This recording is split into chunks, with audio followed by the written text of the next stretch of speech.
Hey there, friends. I'm glad to be back today.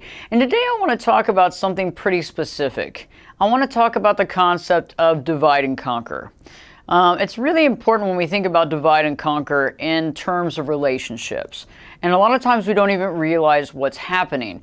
I mean, we see the concept of divide and conquer on reality shows all around, whether it's Survivor or whatever it is, Big Brother. Somebody's got to lose, people got to lose, and you got one winner. But we don't realize how this concept can also be present in our current relationship or even current marriage. So let's talk about that right now. As you know, on my YouTube channel, I talk about a lot of relationship issues, and I think the divide and conquer concept is very important. So what I'm talking about here is that whether you're in a relationship, long-term, short-term, been married for a while, you might have been experiencing the fact that you feel as though you're alone. Okay, and what the concept of divide and conquer means is that I want to keep the person that I'm with pretty much isolated.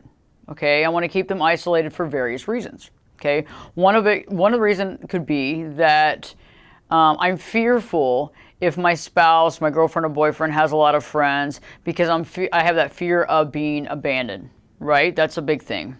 Also, the concept of control. Okay, control is another one of those concepts too. So you got abandonment issues, you got control issues, wanting to control the other person. And one of the biggest ways of controlling another person is to control the people that they're around, right?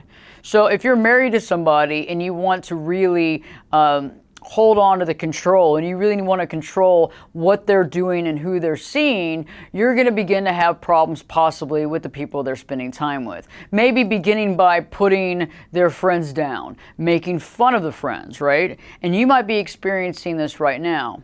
Perhaps you're in the situation and your spouse has been talking about the people you're hanging out with, making you feel bad about it, and maybe even going so far that you're tired of trying to defend these people, and you've just kind of started cutting ties because you just don't want to have the argument. You just don't want to have the discussion. Okay? So these are things that we really want to think about.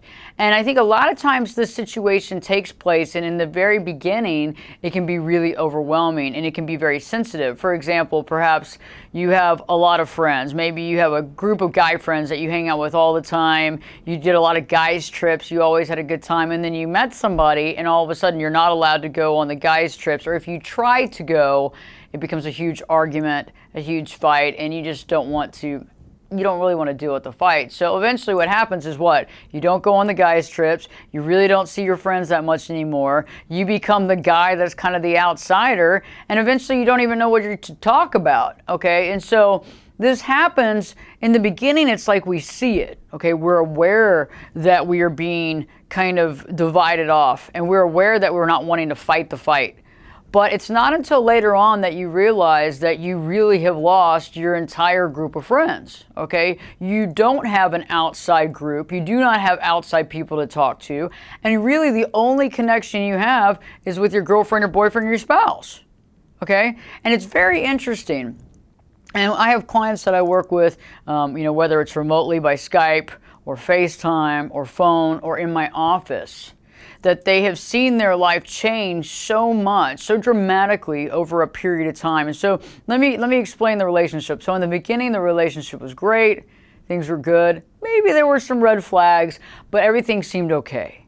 And then over time, when they would go and hang out with their friends and bring the person with them that they're married to, engaged to, seeing, that person would find issues with each one of those people's friends, right? And so when they're leaving a dinner party, for example, in the car, all the way in the car back home, the other person is getting to hear how their friends are no good, or they were rude, or there was something wrong with them, or they didn't go to college, or they didn't do this, or whatever it is, or I think somebody had too much to drink, or I think somebody said something rude to me. And so it becomes kind of a sensitive situation. You also don't want to start an argument, right?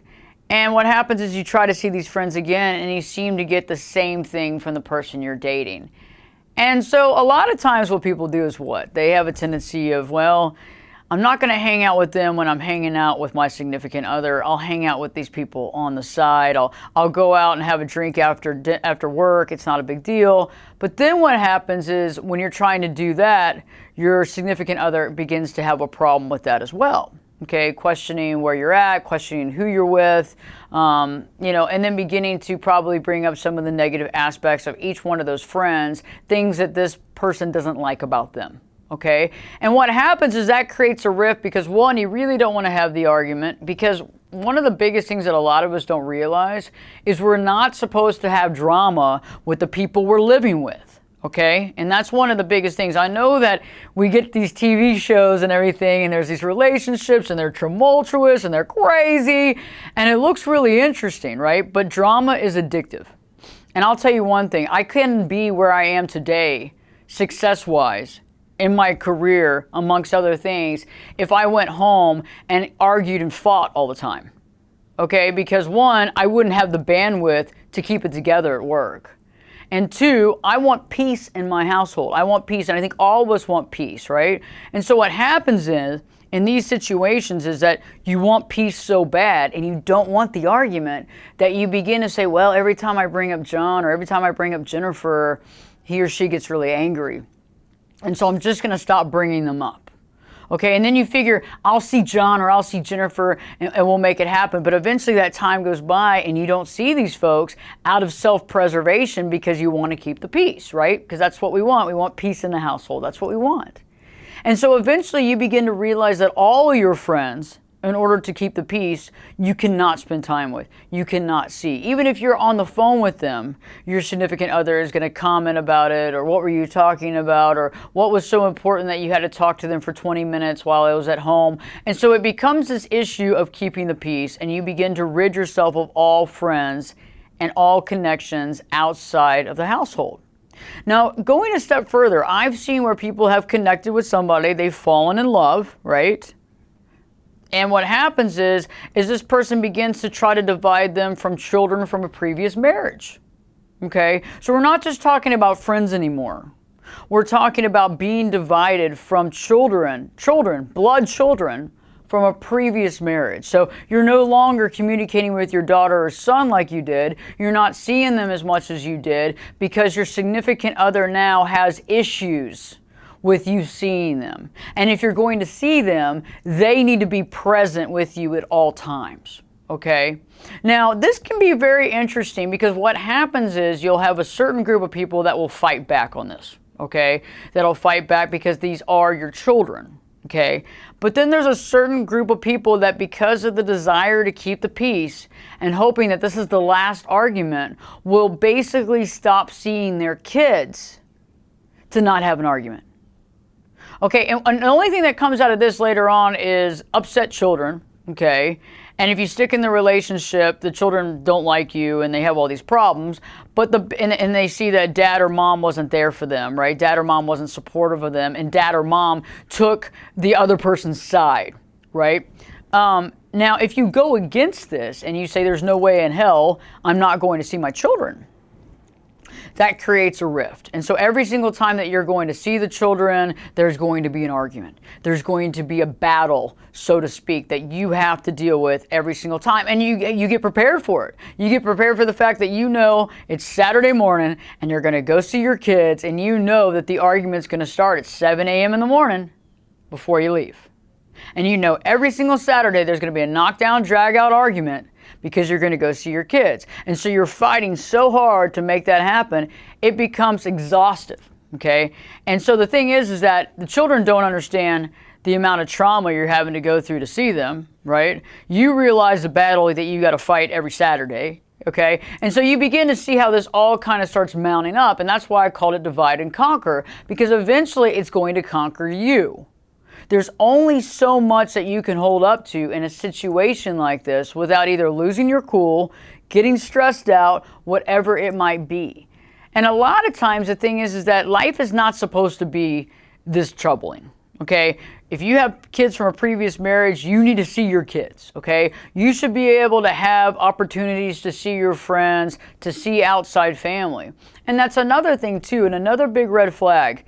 When you're dealing with someone that wants to divide you from your family, okay, your mom, your dad, sisters, brothers, finds argument and issue with your sister, finds argument and issue with your mom doesn't treat me well, she doesn't respect me, your dad doesn't act nice around me, he seems like he's judging me, whatever that dialogue that's being used.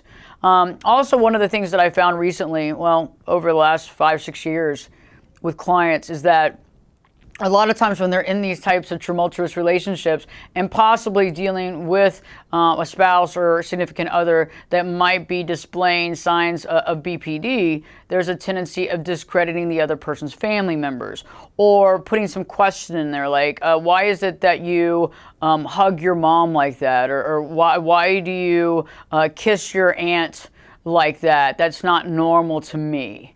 And these things begin to build up, and you're trying to defend the fact that these are your family members, but also there's this like challenge of trying to explain that this isn't something weird or sexual or anything like that. That's just the way that you were raised, and you hug your family and you kiss on the cheek of your aunt, and that's normal for you. And so there's a lot of different levels of divide and conquer. And what I've also found is that in certain situations that require this, and the individual that wants you for themselves, when you do divide off from everybody in your life and you aren't returning the calls of your parents and you are not spending time with your favorite sister or brother that you got along with forever, and you're not calling them or returning calls, and maybe occasionally you're texting them at work so that your significant other doesn't see it, perhaps you've disconnected, from your children from a previous marriage, and now you have literally become sequestered on your own, even almost like it's a prison, okay? And when you get there, I call that the deserted island situation, okay? You're on this desert island, and the only people there is your significant other and you. And what happens then is your significant other will begin to devalue you, okay? Because there's nothing left, right? So there's like this whole concept of pedestal, putting you on a pedestal, right?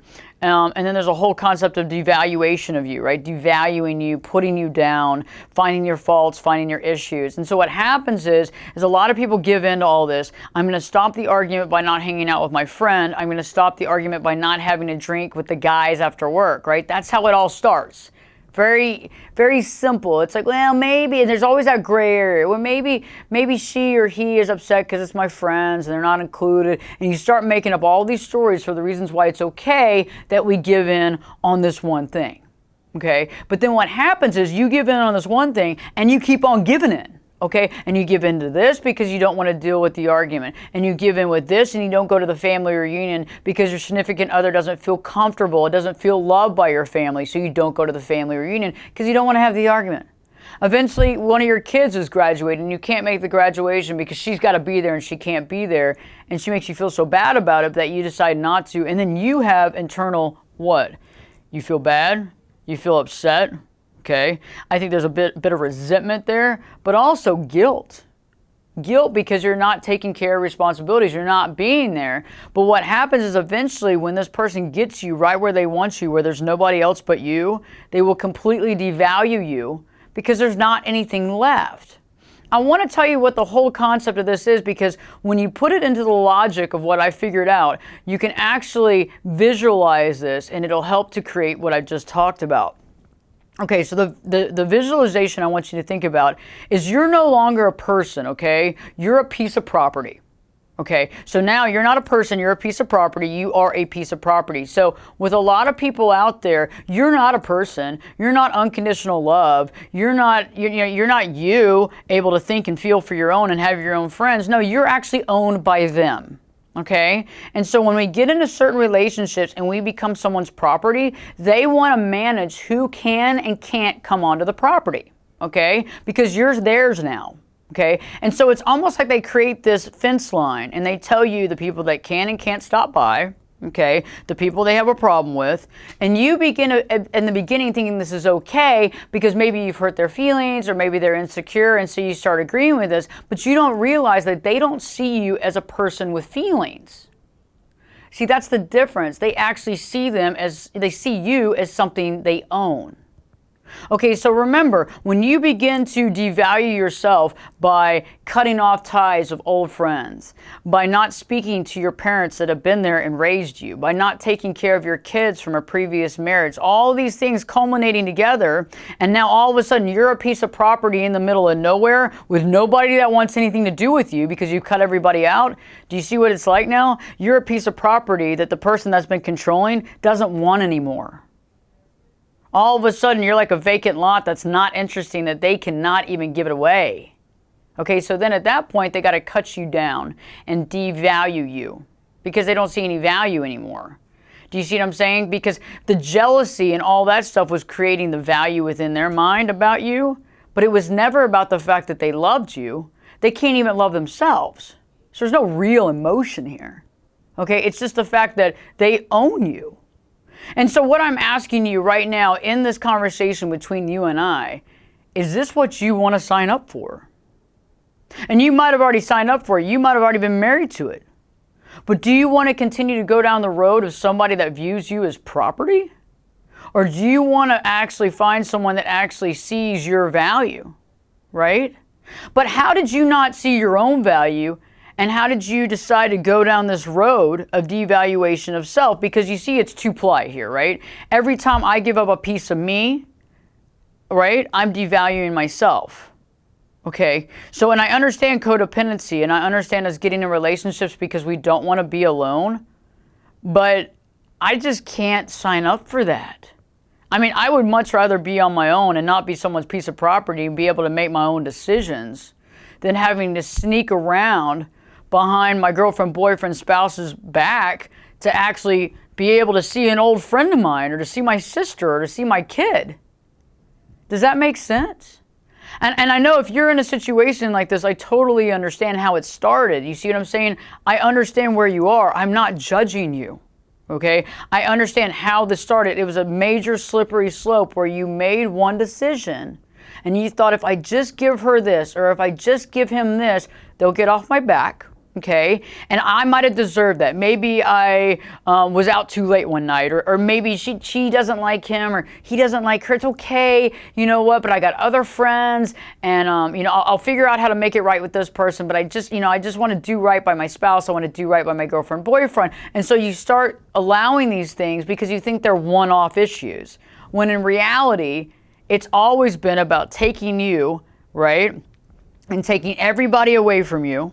Okay, and then literally putting you on a desert island, right, and keeping everyone away from you, dividing and conquering, and then the game then is what? Devaluation.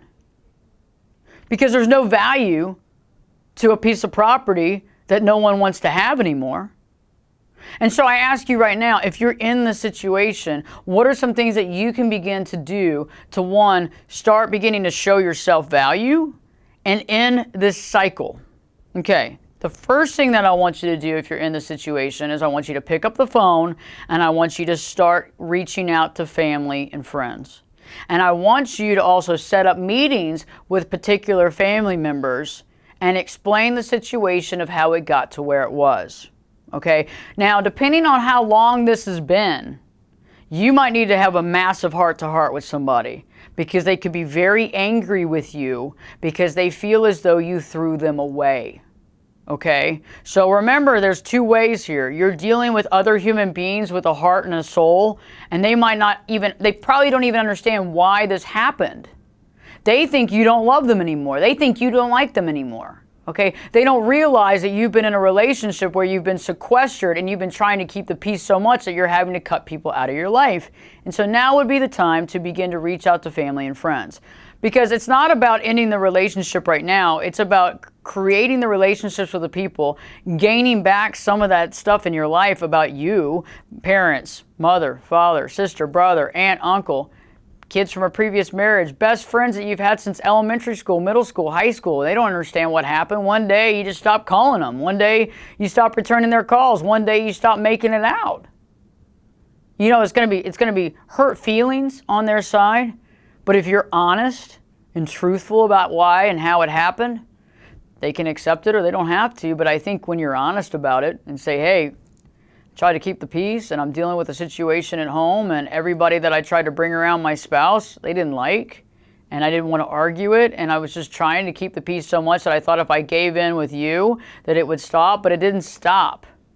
Okay? And a lot of people are going to be angry, but they're going to come around, and most people are going to come around immediately. So that's one of the first things you want to do. You want to really organize the folks around you, and you want to have a support system before you change anything in the dynamic of the relationship or the marriage.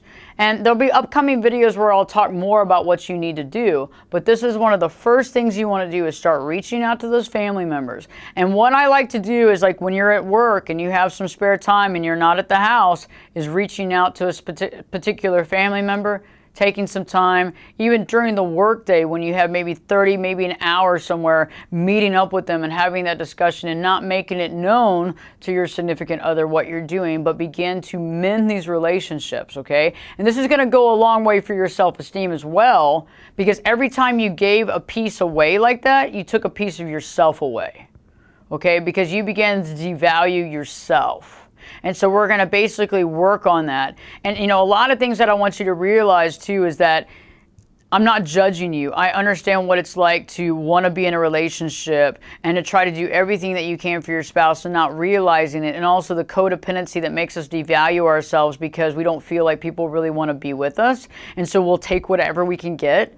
I understand that, but I want to change that, and I want to help you change that, and I want to help you understand why you want to change that, okay? So first and foremost, getting on the phone, calling those family members up, you know, planning times to meet with them, doing this in the next few weeks and being due diligent about it. The next thing is starting to reach out to the friends that you have, anybody that's you really want to talk to, and being honest and truthful with them, and, you know, explaining, hey, I don't want this going all around town, but I need to tell you about what's been going on in my life, and I wanted to reach out, and I knew you would understand if I was just truthful and honest with you, and I do want to start up a relationship, and I know that you might feel hesitant, but in no way, shape, and form did I ever want to hurt you as a friend or hurt you as a family member. I love you, but I've got to figure out what I have to do in this relationship. But first, I need to mend the relationships that I had to end because I was trying to keep the peace.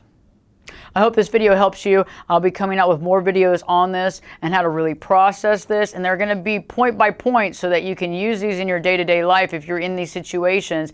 And it can help you to honestly understand what the next step is. We're just going to make this really clean and concise so that you can put this into your life and make changes as quickly as possible. There's new videos coming out all the time. And don't forget to live your true life.